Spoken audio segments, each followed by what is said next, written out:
नमस्कार, आप देख रहे हैं डाबरा समाचार 24। आज चिल्लू पार्क की धरती पर जो है माननीय मुख्यमंत्री योगी आदित्यनाथ का जो है आगमन हुआ है। माननीय मुख्यमंत्री महोदय की कर कमलों से बरौली में अनावरण होता हुआ इस क्षण को हम सब अभिभूत कर सकते हैं। एक ऐसे सहृदय व्यक्तित्व के कर कमलों से समाज सेवी श्री आर.एन. सिंह की प्रतिमा का अनावरण होता हुआ इस धरा पर हम सभी माननीय मुख्यमंत्री महोदय का हार्दिक स्वागत एवं अभिनंदन करते हैं। अर्पण करके वहाँ से बस कुछ ही पल में जो है मंच पे आने वाले हैं। तो जैसे मुख्यमंत्री हम सभी तो आप लोगों को हम आज ग्राम भरौली के समस्त हमारे सहयोगी हैं कैमरामैन ग्रामवासियों मैं महताब खान के परम यशस्वी माननीय मुख्यमंत्री महोदय के चरणों में शत नमन वंदन एवं अभिनंदन। मंच पर पधारे हुए आज के कार्यक्रम के मुख्य अतिथि माननीय मुख्यमंत्री महोदय का हार्दिक स्वागत वंदन एवं अतिथि। ग्राम भरौली की इस धरा पर माननीय मुख्यमंत्री महोदय आप अपने कर कमलों से माननीय मुख्यमंत्री महोदय को अंग वस्त्र प्रदान करके उनका स्वागत करें। अतिशीघ्रता से माननीय मुख्यमंत्री महोदय को अंग वस्त्र तदोपरांत पुष्पगुच्छ के साथ तालियों के साथ माननीय मुख्यमंत्री महोदय का हार्दिक स्वागत एवं स्नेह पुष्पगुच्छ इस धरा के समस्त छात्र छात्राओं की ओर से माननीय मुख्यमंत्री महोदय के लिए। तदोपरांत कल रामनवमी के इस पावन अवसर पर मर्यादा पुरुषोत्तम राम की यह प्रतिमा एवं सदैव आपकी जय हो इस समस्त प्रांगण की ओर से विजय सूचक गदा का भी माननीय मुख्यमंत्री महोदय को एक छोटी सी भेंट परिवार आपका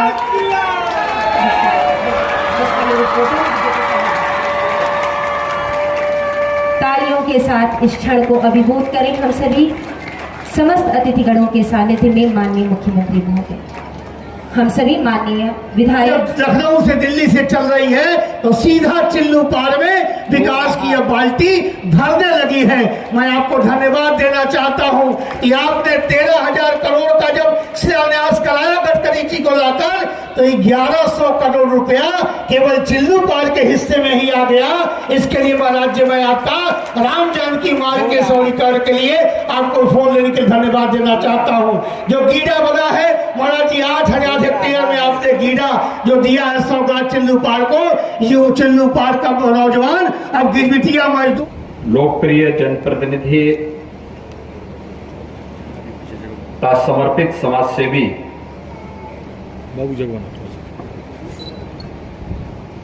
बाबू आर.एन. सिंह जी के प्रतिमा अनावरण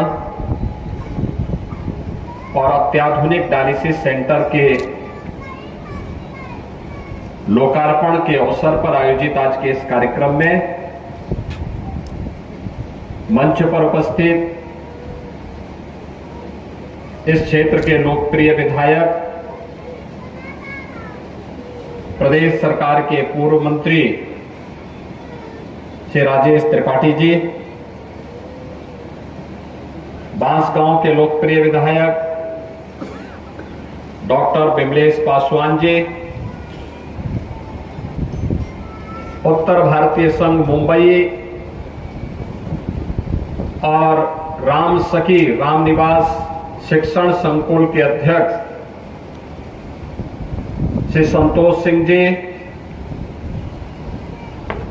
इस शिक्षण संकुल के प्रबंधक श्री अमरजीत सिंह जी, उपाध्यक्ष गीता सिंह जी, ज्ञान प्रकाश सिंह जी, श्री जी.एस. भदौरिया जी, भारतीय जनता पार्टी के जिला के अध्यक्ष युधिष्ठिर सिंह जी, जिला प्रभारी अजय सिंह गौतम जी और आज के इस कार्यक्रम में उपस्थित इस शिक्षण संकुल से जुड़े भी सभी यहाँ के आचार्य, शिक्षक, अभिभावक और प्यारे बच्चों, इस क्षेत्र के सभी उपस्थित नागरिक भाइयों बहनों, आज रामनवमी की अष्टमी तिथि है और कल रामनवमी का आयोजन है। इससे अच्छा सुखद संजोग और क्या हो सकता है। यानी शक्ति के मिलन की तिथि। एक और जगत जननी मां भगवती दुर्गा की अनुष्ठान की अष्टमी तिथि और दूसरी तरफ कल रामनवमी भी है। नवमी तिथि शक्ति के अधिष्ठात्री देवी की सिद्धिदात्री के रूप में उसका अनुष्ठान होता है। हम जो कुछ भी करते हैं सफलता प्राप्त होना ही सिद्धि है।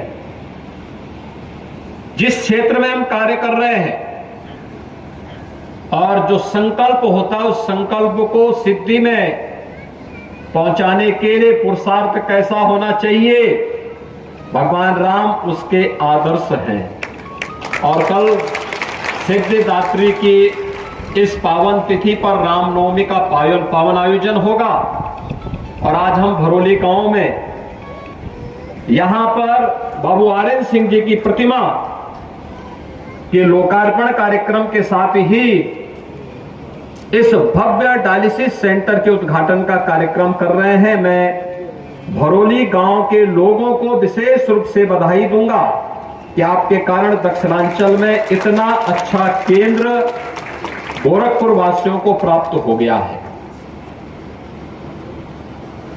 यह वास्तव में एक उदाहरण है, एक प्रेरणा है। पैसा बहुत लोग कमा लेते हैं,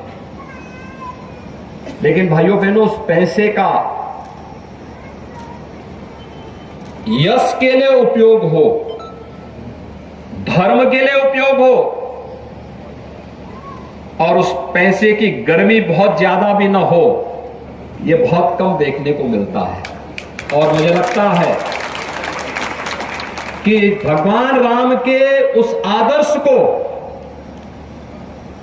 जिन्होंने लक्ष्मण से कहा था कि जननी जन्मभूमि से स्वर्गादपि गरीयसी, उसका एक बेहतरीन उदाहरण है यहां पर इस शिक्षण संकुल और बाबू आर्यन सिंह जी के नाम पर बना हुआ ये डायलिसिस सेंटर। व्यक्ति पैसा कमा सकता है, बड़े पदों पर जा सकता है, यश और समृद्धि प्राप्त कर सकता है, लेकिन उस धरती का ऋण कभी वह पूरा नहीं कर सकता जिस धरती पर जन्म लिया है। अगर उस धरती पर कुछ करने का सौभाग्य प्राप्त होता है तो सचमुच उस व्यक्ति का जीवन धन्य हो जाता है। और मैं इस दृष्टि से बाबू आर्यन सिंह जी को बहुत सौभाग्यशाली मानता हूं कि उन्होंने एक दक्षिणांचल के छोटे से गांव में जन्म लिया, अपनी मेहनत से मुंबई गए, मुंबई में उन्होंने परिश्रम किया, पुरुषार्थ किया, विपरीत परिस्थितियों में काम किया और विपरीत परिस्थितियों में कार्य करते करते वहां समृद्धि भी प्राप्त की, सम्मान भी प्राप्त किया, उत्तर भारतीयों के लिए संगठन भी बनाया, उसे एक सकारात्मक दिशा भी दी और हर दीन दुखी के साथ खड़े होते हुए जब उन्हें लगा कि नहीं, मैंने मुंबई में अपने लिए, मुंबई आने वाले सभी लोगों के लिए कुछ किया है, अब मुझे अपनी मातृभूमि के लिए भी करना चाहिए, अपनी जन्मभूमि के लिए भी करना चाहिए। तो भरोली में आकर के पहले इतना अच्छा शिक्षण संस्थान खोला है, क्योंकि शिक्षण संस्थान में एक बार मुझे आने का अवसर प्राप्त हुआ था। यहाँ एक भारतीय जनता पार्टी का कार्यक्रम था, उस दिन से मुझे उस कार्यक्रम में आने का अवसर प्राप्त हुआ था। मैं अक्सर जब इधर से कभी जाता था, निकलता था, या मुझे बाढ़ के दौरान भी, तो उससे पहले मैं देखता था कि दक्षिणांचल के क्षेत्र में इतना अच्छा संस्थान कौन खोला है। लेकिन मुझे चूंकि हेलीकॉप्टर से जाने का अवसर मिलता था तो मैं बहुत नजदीक से उसको अनुभव नहीं कर पाता था। मैंने सुना था कि यहां पर अच्छा संस्थान बना है। एक बार मेरे पूज्य गुरुदेव को भी यहां आने का अवसर प्राप्त हुआ था और उस समय उन्होंने भी कहा था बहुत अच्छा मंदिर वहां बनाया गया दक्षिण में। और भाइयों बहनों, मैं देख करके आश्चर्य करता हूं, आखिर यही वो क्षेत्र है जहां पर 100 वर्ष पहले लोग गिरमिटिया मजदूर बनकर के जाते थे।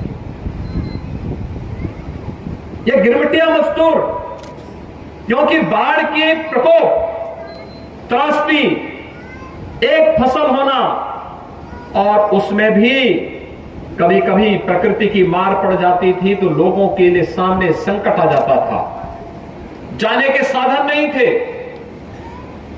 लेकिन न केवल इसके माध्यम से समृद्धि अर्जित करना है, बल्कि समृद्धि के साथ साथ अपनी जन्मभूमि के लिए कुछ करना है। और यह कार्य किया बाबू आर्यन सिंह जी ने। मैं आज जब उनकी प्रतिमा का यहां पर अभी कुछ देर पहले अनावरण हुआ है, उनके पवित्र समाधि स्थल पर भी मुझे पुष्पांजलि करने का अवसर प्राप्त हुआ है और उनके नाम पर बने हुए डायलिसिस सेंटर का उद्घाटन करने का मुझे अवसर प्राप्त हुआ है। मैं इस अवसर पर उनकी स्मृतियों को नमन करते हुए उन्हें विनम्र श्रद्धांजलि अर्पित करता हूं। भाइयों बहनों, डायलिसिस सेंटर आज इसकी बहुत आवश्यकता है, बहुत आवश्यकता है। मैं देखता हूं गोरखपुर में लंबी लाइन लगाई रहते हैं लोग, लखनऊ में बड़े बड़े केंद्रों में, लेकिन यहां पर उनके पुत्र श्री संतोष सिंह जी ने जिस तरीके से यहां पर अच्छे चिकित्सकों के साथ, अच्छी टीम के साथ, अत्याधुनिक सुविधा से युक्त इस सेंटर को यहां पर चलाने का काम किया है। 9 बेड है, 9 बेड्स हैं यहां पे, यानी एक दिन में लगभग 25 से लेकर 30 लोगों को डायलिसिस की सुविधा इस केंद्र में दी जा सकती है, एक दिन में दी जा सकती है।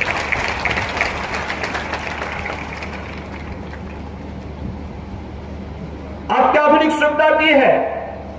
टेली कंसल्टेशन से जोड़ करके, नेफ्रोलॉजिस्ट के साथ जोड़ करके अगर इस व्यवस्था को और अच्छे ढंग से आगे बढ़ा दें, मुझे लगता है कि दक्षिणांचल के लोगों को कहीं बाहर जाने की आवश्यकता ही नहीं पड़ेगी। भगवान करे कि किसी की किडनी खराब न हो, लेकिन फिर भी खान पान की विसंगतियां इतनी ज्यादा है, इतना फर्टिलाइजर, केमिकल और पेस्टिसाइड आज सब्जी और मिलावट के हर एक चीज में पड़ रही है। व्यक्ति को न चाहते हुए भी इस प्रकार की स्थितियां आ रही हैं और उसके लिए उपचार की व्यवस्था हो। संतोष सिंह जी, आपने अपने पिता को बहुत अच्छी श्रद्धांजलि दी है कि उनके संकल्प को पूरा किया है। मैं आपको, आपकी बहन को, आपके परिवार के लोगों को और सभी लोगों को इस बात के लिए आपकी सराहना करते हुए धन्यवाद दूंगा कि एक योग्य पुत्र के रूप में आपने अपने दायित्वों का निर्वहन किया है और रामनवमी के अवसर पर आप इसका लोकार्पण कर रहे हैं। अपने पूज्य पिता के प्रति इससे अच्छी श्रद्धांजलि नहीं हो सकती है। भाइयों बहनों, अगर इसी प्रकार से दक्षिणांचल से अलग अलग क्षेत्रों में गए हुए लोग इसी एक सकारात्मक सोच के साथ कार्य करना प्रारंभ कर देंगे, मुझे लगता है जितना मैं देखता था आज से 15 साल 20 साल पहले हम लोग अक्सर बैंकों के साथ बातचीत करते थे। एक सांसद के रूप में मैं देखता था कि जितना पैसा दक्षिणांचल में आता है, गोरखपुर सिटी में भी उतना पैसा पहले नहीं आता था। इसका मतलब यहां पोटेंशियल थी, लोगों के पास सामर्थ्य थी, क्षमता थी। उस क्षमता को समाज के लिए उपयोगी बनाना, व्यक्तिगत क्षमता को अपने परिवार के हित के साथ साथ समाज के लिए भी उपयोगी बना देना, ये बड़ी बात है। और इस कार्यक्रम को आगे बढ़ाने का जो कार्य यहां पर बाबू आर्यन सिंह जी ने, श्री संतोष सिंह जी ने यहां पर प्रारंभ किया है। हर गांव, हर एक क्षेत्र में कहीं अच्छे ITI खुल जाए, कहीं अच्छे स्किल डेवलपमेंट के सेंटर खुल जाए, कहीं पॉलिटेक्निक बन जाए, कहीं अच्छे चिकित्सालय बन जाए, कहीं पर ब्लड बैंक बन जाए, अलग अलग क्षेत्र में अलग अलग चीजें बन जाएंगी। तो मैं यहां पे देख रहा था, यहां पर एक अच्छा सिक्योरिटी गार्ड के ट्रेनिंग सेंटर का भी आयोजन की स्थापना की गई है। यानी यहां का युवा जो 10वीं पास है, पढ़ने में बहुत रुचि नहीं है, वो चाहता है 25,000 30,000 की नौकरी मिल जाए, तो 1 महीने की ट्रेनिंग के बाद उसको ये गारंटी ये संस्थान देता है 50,000 से अधिक लोगों को, 50,000 से अधिक परिवारों को रोजगार के साथ जोड़ना अद्भुत कार्य है, अभिनंदनीय है, बहुत सराहनीय है। और इसीलिए तो मातृभूमि बार बार उन्हें खींच के लेके आती थी यहां। आज ये आयोजन उसका एक मूर्त रूप है। मैं इस अवसर पर बाबू आर्यन सिंह जी को विनम्र श्रद्धांजलि अर्पित करता हूं। भाइयों बहनों, आज गोरखपुर का दक्षिणांचल क्षेत्र जो कभी विकास की दौड़ में बहुत पीछे छूट गया था, आज विकास की स्पीड को डबल इंजन सरकार की तर्ज पर, डबल इंजन के साथ बुलेट ट्रेन की तर्ज पर आगे बढ़ रही है। एक तरफ यहां से कुछ ही दूरी पर आप देखते होंगे राम जानकी मार्ग बन रहा है। राम जानकी मार्ग के साथ साथ यहां से कुछ ही दूरी पर धुलियापार में हम बायोफ्यूल का एक प्लांट देने जा रहे हैं। ये जितना भी किसानों के खेत में पुआल होगा, खरपतवार होगा, ये सबको वहां मंगवा लिया जाएगा, उसका भी पैसा किसानों को अलग से मिलेगा। गाय के गोबर का पैसा मिलेगा, भैंस के गोबर का पैसा मिलेगा। और पूर्वांचल एक्सप्रेसवे का लिंक एक्सप्रेसवे को भी हम गोरखपुर के साथ जोड़ रहे हैं, यही पूरा दक्षिणांचल क्षेत्र उससे कवर होने वाला है। यानी हमारा गोरखपुर का दक्षिणांचल का क्षेत्र 2 हाईवे के साथ जुड़ेगा। गोरखपुर बढ़लगंज यानी कौड़ीराम बढ़लगंज होते हुए वाराणसी 4 लेन के साथ, और दूसरी 4 लेन की कनेक्टिविटी ये खजनी होते हुए, सिकरीगंज होते हुए, बेलघाट होते हुए, आजमगढ़ होते हुए लखनऊ के लिए हो जाएगा। ये पूरा हम यहां पे उद्योग लगाने जा रहे हैं, बड़े बड़े उद्योग। जिस जमीन पर कुछ नहीं होता था, जिसको आप बंजर मानते थे पहले, खेती की जमीन अलग रहेगी, लेकिन शेष जमीन जितनी होगी सरकार खरीदेगी और फिर यहां उद्योग लगाएगी। और यहां के लोगों को अब गिरवटिया मजदूर नहीं बल्कि उद्योगपति के रूप में स्थापित करने का कार्य सरकार करेगी। जो पैसा पहले बाहर रखता था, बैंकॉक में, सिंगापुर में, लाओस में, म्यांमार में, मुंबई में, वही पैसा अब दक्षिणांचल में ही लगेगा और यही उद्योग लगेंगे, यहीं के नौजवानों को यहां ट्रेनिंग दी जाएगी, यहीं पे उन्हें नौकरी देने का काम भी करेंगे। और आज इसी प्रक्रिया को आगे तेजी के साथ आगे बढ़ाने का कार्य किया जा रहा है। कनेक्टिविटी बेहतर हो रही है, सुविधाएं लगातार दी जा रही हैं, लगातार सुविधाओं में वृद्धि की जा रही है। बाबू आर्यन सिंह जी 10 वर्ष से 20 लोगों को पेंशन की सुविधा अपने गांव में दे रहे हैं। जन्मभूमि का ऋण तो ऐसे चुकता किया जाता है, क्योंकि किसी व्यक्ति की प्रगति में उसकी व्यक्तिगत परिश्रम ही महत्वपूर्ण नहीं होता है, परिवार का महत्व रोल भी होता है, गांव का भी रोल होता है, स्कूल का भी रोल होता है, सबका होता है। लेकिन भगवान ने जिसको सामर्थ्य दी है उसका तो क्या करना, लेकिन जो नहीं, जिसके पास नहीं है, अगर उसके लिए संबल बन जाए तो इससे अच्छी बढ़कर के बात दूसरी नहीं हो सकती है। और ये गांव में उनका उदाहरण इन्होंने एक और प्रस्तुत किया है। और भाइयों बहनों, इसलिए गोरखपुर के प्रति उसी ऋण से मुक्त होने के लिए सरकार भी आपके साथ खड़ी है, विकास की इस प्रक्रिया को तेजी के साथ आगे बढ़ाने का कार्य कर रही है। आपने अच्छे जनप्रतिनिधि दिए हैं, आपके सांसद, आपके विधायक, ये सभी लोग मिलकर के विकास की इस प्रक्रिया को आगे बढ़ाने का कार्य कर रहे हैं। और ये विकास होगा तो ट्रेनिंग की क्षमता को आगे बढ़ाने में मदद मिलेगी। आगे तेजी के साथ यहां के नौजवानों को आने वाले समय में इधर उधर जाने की आवश्यकता नहीं पड़ेगी। इन बेटियों को यहीं पर पढ़ने के अच्छे सेंटर मिलेंगे, यहीं पे आने वाले समय में अलग अलग केंद्र बनेंगे। कहीं नर्सिंग की पढ़ाई हो रही है, कहीं फार्मेसी की हो रही है, कहीं टेक्निकल एजुकेशन की हो रही है, कहीं वोकेशनल एजुकेशन की हो रही है, कहीं हायर एजुकेशन में अच्छे अच्छे कोर्सेज आ रहे हैं, कहीं मेडिकल की पढ़ाई के लिए इन बच्चों को यहीं पे तैयारी के सेंटर मिलेंगे और अभिभावक को फिर चिंतित होने की आवश्यकता भी नहीं पड़ेगी। हमारे नौजवानों को भी अपने ही गांव, अपने ही केंद्र के आसपास बिना अभिभावक पे अतिरिक्त भार बढ़ाए ही ये सुविधाएं प्राप्त होंगी तो उसका जीवन आसान होगा। वह अपनी ऊर्जा को सकारात्मक दिशा में आगे बढ़ा पाएगा। और इसलिए आप सबके सामने एक उदाहरण है बाबू आरएन सिंह जी का कि आप लोग भरौली और उस आसपास के गांवों के लोग, मैं भी देख रहा था डायलिसिस सेंटर में, मैं पूछ रहा था टेक्नीशियन से भी कहां के रहने वाले हैं, वे सब अगल बगल के गांवों के रहने वाले हैं। उन्हें ट्रेनिंग ली, आज अपने गांव में यहां पर उनको घर से आराम से खेती बाड़ी भी कर सकते हैं, आराम से अपना काम भी कर सकते हैं। लेकिन जब घर के पास कार्य मिले तो जिम्मेदारी दुगनी हो जाती है। दुगनी इसलिए कि तब यह देखना चाहिए कि हर परिचित व्यक्ति आपके पास आने का प्रयास करेगा, उसकी मदद भी करनी है, लेकिन नियमों का पालन भी करना है।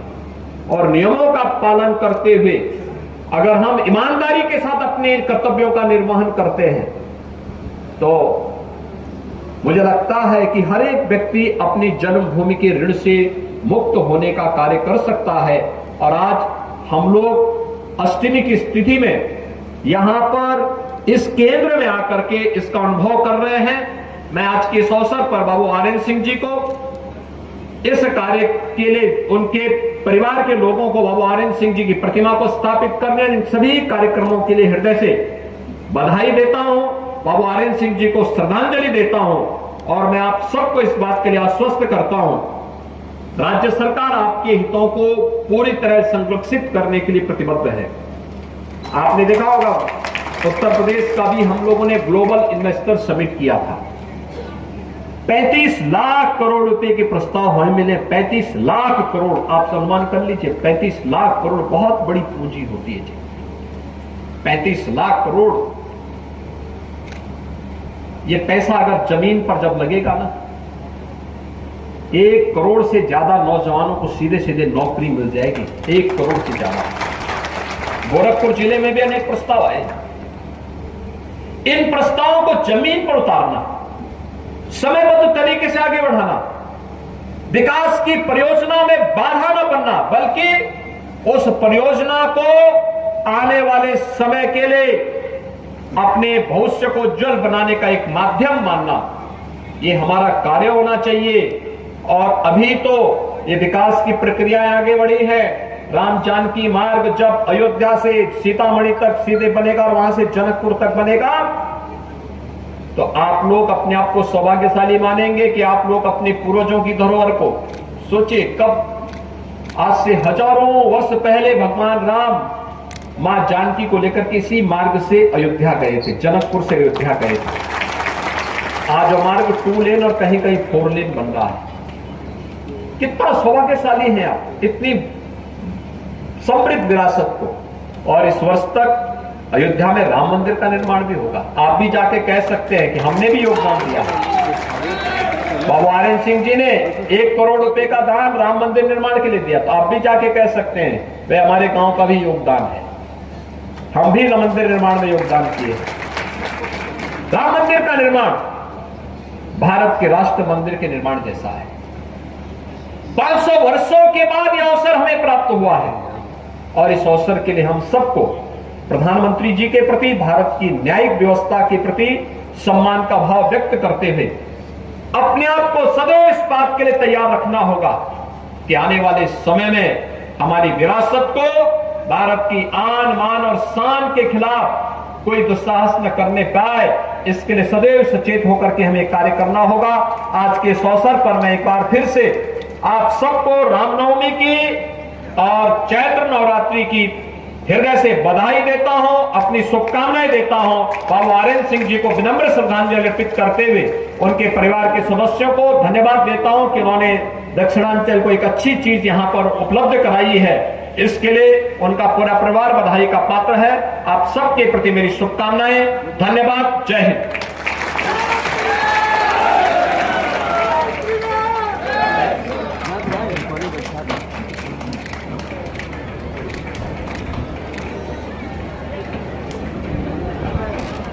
भैया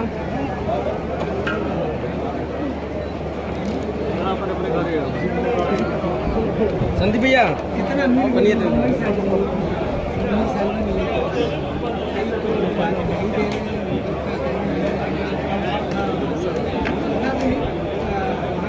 सबसे सीनियर पत्रकार जो सोनिया गांधी ने शादी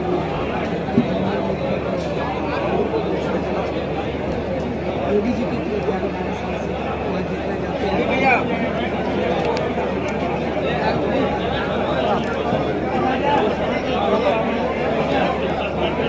एक मिनट।